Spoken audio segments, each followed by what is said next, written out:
Le Tour de France s'est offert un final majestueux, dernière étape alpestre avec l'ascension du col de la Croix de Fer et une arrivée à l'Alpe d'Huez. Comme vendredi, le maillot jaune Chris Froome a été harcelé par ses poursuivants au général. Et comme vendredi, dans le Glandon, c'est Alejandro Valverde qui est le premier à attaquer à 5 km du sommet de la Croix de Fer. Le champion d'Espagne imité quelques hectomètres plus loin par Nairo Quintana.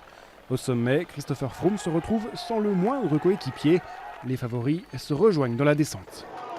Deuxième salve dans la montée de l'Alpe d'Huez, Valverde retente sa chance et comme dans la Croix de Fer, Nairo Quintana imite son coéquipier.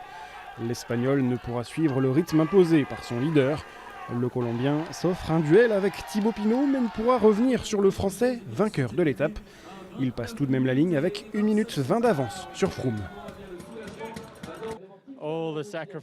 Tous les sacrifices, toutes les semaines d'entraînement, loin de ma femme, de ma famille, tout me revient en tête.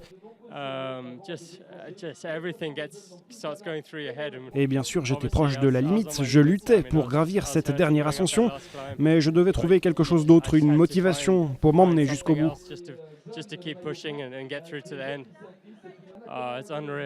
C'est irréel, complètement irréel. Je crois que je n'ai pas encore réalisé ce qui m'arrive. C'est tout bonnement incroyable d'être là en portant toujours ce maillot.